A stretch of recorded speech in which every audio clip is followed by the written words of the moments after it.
दोस्तों, आज हम जानेंगे आज के वीडियो के माध्यम से, अगर कोई चाहता है यूरोप यूनियन में जा करके काम करने यानी कि वर्क वीजा में जाना चाहता है तो कितना खर्चा लगभग लगता है।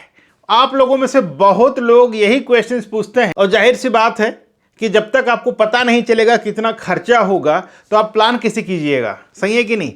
और इसीलिए हर एक जॉब सीकर पहला यही पूछता है कि सर ये कंट्री में जाने के लिए कितना खर्चा होता है। मुझसे पूछने से पहले कई यूट्यूबर्स का वीडियो देख लेते हैं, इसके अलावा खुद गूगल में भी सर्च करते हैं और गूगल में आपको क्या मिलता है आज हम डिटेल से बात करेंगे।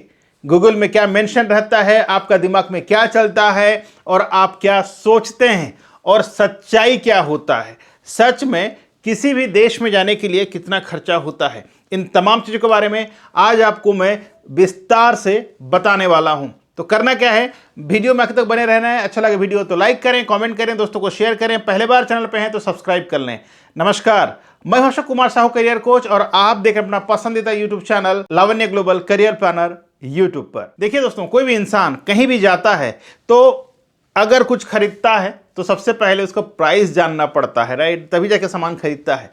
सिमिलरली अगर कोई जॉब सीकर सोचता है विदेश जाने के लिए तो उनका हक बनता है कि उनको प्राइस का पता चले। लेकिन अगर आज मैं आपको बताऊं किसी भी कंट्री का प्राइस तो आपको स्ट्रेंज नहीं होना चाहिए, ठीक है। तो चलिए आज मैं आपको बताता हूं कितना खर्चा होता है। मतलब आज हम ब्रेक डाउन करते हैं।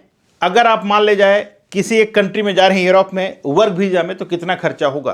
तो देखिए, आपको चाहिए होगा पहले डॉक्यूमेंट, ठीक। आप खर्चा जोड़ लीजिए, मैं आपको अप्रॉक्सीमेट बता रहा हूं, ठीक। अगर पेन पेपर है तो निकाल लीजिए ताकि आपको मतलब जोड़ने में घटाने में काम आएगा, समझ में आएगा, राइट।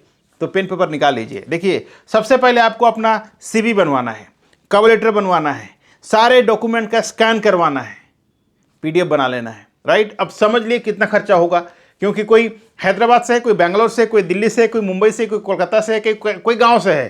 तो गांव में ऑब्वियस सी बात है खर्चा कम लगता है, क्योंकि हैदराबाद में अगर आप पूछें मेरे को एक जेरोक्स का 5 रुपये लगता है। वही अगर गांव में जाकर कराएंगे जेरोक्स तो 1 रुपया लगता है, कहीं कहीं 75 पैसा भी लगता है। अब इसलिए मैंने कहा कि हर जगह खर्चा अलग अलग, अपने हिसाब से आप कैलकुलेशंस कर लीजिए। तो आपने बनाया CV, कवर लेटर, सारे डॉक्यूमेंट का स्कैन कर लिया, ये पहला काम है। फिर इसके बाद आपको अप्लाई करना है जॉब। अब आपके पास लैपटॉप है कि नहीं मुझे पता नहीं है, सिस्टम है कि नहीं मुझे पता नहीं है, आपको ऑनलाइन अप्लाई करना है, इंटरनेट चाहिए, इंटरनेट लेना पड़ेगा ना, महीने का महीना आपको देना पड़ेगा, और लगभग साल से 1.5 साल आपको अप्लाई भी करना पड़ेगा, तब जाकर ऑनलाइन जॉब मिलेगा, राइट। तो वो आप कैलकुलेशंस कर लीजिए कि आपका 1 महीने का इंटरनेट कितना रुपए लगता है और साल भर का जो आप मेहनत कीजिएगा अप्लाई करने में कितना रुपए खर्चा लगता है। मैं देखो सब कुछ बता रहा हूं, प्रैक्टिकली बता रहा हूं। आप जो गूगल में देखते हैं ना कि हाँ 300 यूरो है, यहाँ का 400 यूरो है, वो मैं बताऊंगा सिर्फ, लेकिन उतना में काम नहीं होता है, ओके। और आगे और बताता हूं मैं। अब आपने अप्लाई कर दिया, फिर आपका इंटरव्यू होगा। अगर आपने पास कर लिया तो आपको ऑफर लेटर आएगा। ऑफर लेटर आने के बाद आपको साइन करना है, वापस भेज देना है। फिर आएगा आपका वर्क परमिट एप्लीकेशन। अब जब आप वर्क परमिट एप्लीकेशन देते हैं तो आपको आना चाहिए फॉर्म भरना। मैंने ऐसे बहुतों को देखा है जो लॉ पढ़ाई करके एक एप्लीकेशन लिख नहीं पाते हैं, जो MBA करके एक ड्राफ्ट नहीं बना पाते हैं, ठीक। तो कई अच्छा पढ़ा लिखा बंदा भी जो डॉक्यूमेंटेशन होता है वो कर नहीं पाता है। और आप अपने बारे में भली बात जानते हैं कि आप क्या करते हैं, आपका एजुकेशन क्या है, क्या एक्सपीरियंस है। तो आप समझ लीजिए कि आपको एक एप्लीकेशन बनाने में कितना समय लगेगा। अब आप एप्लीकेशन जैसे तैसे करके बना लिए, कितना खर्चा किया आप जोड़ लीजिए कितना रुपया लगेगा। अब इसके बाद आपको ट्रैवल डॉक्यूमेंट बनाना है, लाइक आइटिनरी बनाना है, इंश्योरेंस करवाना है, मेडिकल करवाना है, कहाँ से करवाना है, कौन सा एजेंसी से करवाना है, ये चीज़ का पता करना है, क्योंकि ये आपको गूगल में नहीं मिलेगा। और गूगल से अगर सर्च करेंगे तो आपको हजारों मिलेगा और सारे फेक मिलेंगे, ये मेरा गारंटी है, ठीक। क्योंकि देखिए, जैसे बिना पैसे का कोई आपका ट्रैवल इंश्योरेंस नहीं बनाएगा, बिना पैसा का आपको कोई ट्रैवल आइटिनरी नहीं बनाएगा। और जैसे आप पैसा पे किए तो आपको सिर्फ 5% मिलेंगे जो जेन्यून करके देंगे, बाकी 95% आपका पैसा लेने के बाद मोबाइल बंद कर देंगे या फिर आपका नंबर ब्लॉक कर देंगे। कोशिश करके देख लीजिएगा। इसके बाद आपको लेना है हेल्थ इंश्योरेंस। फिर आपको VFS ग्लोबल का स्लॉट बुक करना है। वो स्लॉट बुक करने के बाद फिर वहाँ जाना है, वहाँ जाने के बाद फिर आप फेल हो रहे हैं कि पास हो रहे हैं वहाँ के इंटरव्यू में, वो देखना पड़ेगा। फिर उसके बाद आपका वीज़ा आएगा। ठीक, मैंने शॉर्टकट में बता दिया है, बट आप इसको प्रैक्टिकल करेंगे तो ये सिर्फ प्रोसेस आपको लगभग 8 से 10 महीने का समय लगता है। अब मैं आपको खर्चा बताता हूँ कितना खर्चा लगता है। आपने खर्चा जोड़ लिया, जितना मैंने बताया ना शुरू से आखिर तक खर्चा जोड़ लिया। आपको मैंने वीज़ा खर्चा नहीं बताया है, बाकी सारे खर्चा आपको मैंने बता दिया। अब आप लिखिए फ्लाइट टिकट, मेडिकल का खर्चा, इंश्योरेंस का खर्चा, VFS का खर्चा, ठीक है, आइटिनरी का खर्चा। इसके अलावा आप जो इतना दूर से इधर उधर जो हर बार घूमने फिरने 1 साल तक इधर उधर गए, उसका खर्चा, सब कुछ आप कैलकुलेशंस कर लीजिए। कितना हुआ कमेंट सेक्शन में ज़रूर बताना। अगर आप सचमुच एक जॉब सीकर हैं, रियल में जानना चाहते हैं कि आपका प्रोसेस में कितना खर्चा होता है, तो कैलकुलेट कीजिए और कमेंट सेक्शन में ज़रूर बताएं। अगर आप सिर्फ टाइम पास के लिए पूछते हैं मेरे को कि सर कितना रुपया खर्चा होता है, तो अलग बात है। लेकिन अगर आप जेन्युइन पर्सन हैं, जैसे आप मेरे को कमेंट करते हैं ना कई तरह का, तो मैं भी देखता हूँ आज कितना जेन्युइन मेरे व्यूअर हैं जो सचमुच कैलकुलेट करते हैं और नीचे कमेंट सेक्शन में लिखते हैं कि भाई कितना रुपया खर्चा हुआ।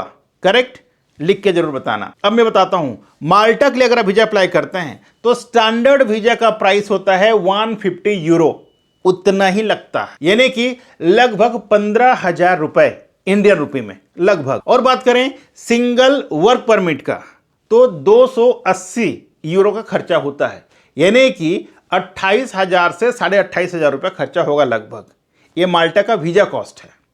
अब आगे और बताऊंगा मैं क्या बता रहा हूं, ध्यान से समझिए। दूसरा है क्रोएशिया। क्रोएशिया का लॉन्ग स्टे वीजा यानी डी वीजा सिर्फ 93 यूरो का प्राइस पड़ता है।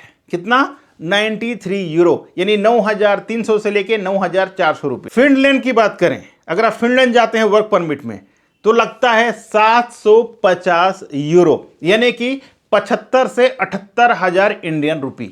ये सिर्फ मैं वीजा ग्रेड बता रहा हूं। अगर आप जर्मनी के लिए अप्लाई करते हैं तो जर्मनी का सिर्फ 75 यूरो लगता है, यानी कि 7,500 से 7,600, क्योंकि यूरो का जो प्राइस है वेरी होता है, कभी 1 रुपया बढ़ जाता है, कभी 10 पैसा कम हो जाता है, कभी 15 पैसा बढ़ जाता है, इसलिए मैंने अप्रॉक्सीमेट बताया। तो आपको मैंने माल्टा का बताया, क्रोएशिया का बताया, जर्मनी का बताया और फिनलैंड का बताया। ठीक है, अब समझ गए इतना ही रुपया खर्चा होता है। लेकिन इसका यह मतलब नहीं है कि आप उतना में ही जो देश आप जा रहे हैं, चाहे माल्टा हो, चाहे फिनलैंड हो, चाहे क्रोएशिया हो, चाहे वो जर्मनी हो, कि आप पहुंच जाएंगे। बिल्कुल नहीं। मैं आपको एग्जांपल देता हूं। मेरे को अप्लाई करना था ड्राइविंग लाइसेंस। गूगल में आकर चेक करेंगे आप ड्राइविंग लाइसेंस का प्राइस कितना है, तो 150 रुपया से 200 रुपये का प्राइस है। लेकिन हमें पे करना पड़ता है 5 से 8,000 रुपया। क्यों? आप भली भांति समझ सकते हैं। सरकार का चार्ज है सिर्फ और सिर्फ 150 से 200 रुपया, और हमको पे करना है कितना? 5,000 से लेके 8,000 रुपया। और जब आप RTO ऑफिस में जाएंगे, वहां पर क्लियरली लिखा रहेगा कि डू नॉट कंसल्ट मिडिलमैन। लेकिन जब तक आप मिडिलमैन को कंसल्ट नहीं करेंगे, तब तक आपके हाथ में DL नहीं आएगा। यही सच्चाई है मेरा दोस्त। अब इस बात पे कितना लोग इत्तेफाक रखते हैं मुझे पता नहीं है, लेकिन मैंने जो एक्सपीरियंस लिया है मैं आपको बता रहा हूं। सिमिलरली मैं सिर्फ एग्जांपल दे रहा हूं। मैरिज सर्टिफिकेट कॉस्ट आता है 150 से 200 रुपया, लेकिन जब एक्चुअली में आप मैरिज सर्टिफिकेट बनवाएंगे तो 7 से 9,000 रुपया खर्चा होता है। आपको कोई नहीं बोलेगा इतने रुपया दे दो, लेकिन जब आप जा जाके जब आपका चप्पल घिस जाएंगे ना, फिर आप खुद से कहेंगे कि भैया मैं इतना पैसा दे दूंगा कि हमारा काम हो जाएगा। ये मैं सच्चाई बता रहा हूं। सचमुच आप लोग इत्तेफाक रखते हैं कि मुझे पता नहीं है, लेकिन यही सच्चाई है। जो आप गूगल में देख के मुझे बोलते हैं ना कि सर यहाँ का वीजा तो 50,000 में मिल जाता है, वहाँ का वीजा तो 30,000 में मिल जाता है, तो वो सिर्फ और सिर्फ एप्लीकेशन फीस है मेरा दोस्त। इसके अलावा आपको इतना काम करना पड़ता है उस चीज़ को लेने के लिए। आप इंडिया में रह के, आपके पास सारे डॉक्यूमेंट्स रह के, इंडिया में ही सिर्फ आप डॉक्यूमेंट बनाने के लिए इतना रुपया लगता है। सोचिए जब आप विदेश जा रहे हैं काम करने के लिए, इनकम करने के लिए, तो कैसे जो भी एप्लीकेशन प्राइस लिखा उतना में हो जाएगा। और यही सोच करके बहुत लोग सोचते हैं मैं ठीक है देख लूंगा, 6 महीने बाद अप्लाई करूंगा। कोई सोचता है देखते हैं अगले साल अप्लाई करूंगा। करते करते 40 साल कब निकल जाता है पता नहीं चलता है। फिर ना वो अप्लाई कर पाता है और ना ही वो ग्रो कर पाता है। तो इस सोच से आगे उठना है, इस सोच से उभरना है मेरा दोस्त, तभी जाके आप सक्सेस हो पाएंगे। तो समझ गया आपको कि कितना रुपया खर्चा होगा कहीं जाने के लिए, क्या लिखे आपने, कितना कैलकुलेशंस किए हैं। So please mention in comment section, ठीक है। बताओ आपकी कितना रुपया आपने जोड़ा है। लेकिन मैं बताऊं, मैंने बताया माल्टा का, तो माल्टा जाने के लिए लगभग 5 से 7 लाख रुपया खर्चा होता है। क्रोएशिया के लिए 5 से 7 लाख रुपया खर्चा होता है। जर्मनी के लिए 8 से 9 लाख रुपया खर्चा होता है। फिनलैंड के लिए 7 से 8 लाख रुपया खर्चा होता है। और बहुत सारे जो कंट्रीज हैं वहां जाने के लिए 7 से 8 लाख के बीच खर्चा होता है। इसका कई कारण है, मैं सिर्फ एक कारण नहीं बता रहा हूं। और यह भी डिपेंड करता है कि आप कहां से अप्लाई कर रहे हैं। आप जैसे नॉर्थ इंडिया, दिल्ली है, हरियाणा है, आपका पंजाब है, वहां अगर अप्लाई करते हैं आप, तो कितना रुपया लगता है आपको आइडिया होगा तो कमेंट सेक्शन में बताएं। जो मुझे साउथ इंडिया से देख रहे हैं, चाहे वो चेन्नई से हो, चाहे बेंगलोर से हो, चाहे हैदराबाद से हो, आप भी लिख कर बताएं कितना रुपया खर्चा लगता है। जो मुझे कोलकाता साइड से देख रहे हैं, ईस्ट से देख रहे हैं, वो भी मुझे लिख के बताएं कमेंट सेक्शन में, सबको पता चले। और जो वेस्ट साइड से बात कर रहे हैं, जैसे मुंबई है, महाराष्ट्र वगैरह है, गुजरात है, तो आप लोग भी कमेंट सेक्शन में लिखें कितना रुपया लगता है।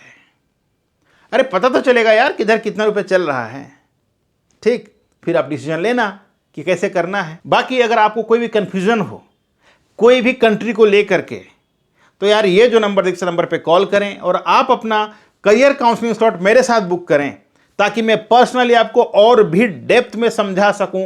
45 मिनट का समय लेकर के आप अकेले को, फिर आप अपने करियर के लिए सही डिसीजन ले पाएंगे, ताकि आप अपने सपने को पूरा कर पाएं, आप अपने परिवार को सपोर्ट कर पाएं, आप अपने आप को सपोर्ट कर पाएं, और आपका जो सपना है उसको भी पूरा कर पाएं। आगे और क्या ही बोलूं, आप लोग बहुत समझदार हैं। आज के बस इतना ही। मैं अशोक कुमार साहू, करियर कोच, आपसे विदा लेता हूं आज की इस वीडियो से। मिलते हैं इसी तरह का एक और नया वीडियो में नए टॉपिक के साथ। तब तक के लिए आप रखें अपना ख्याल और मुझे दे इजाजत। Thank you so much. जय हिंद, जय भारत।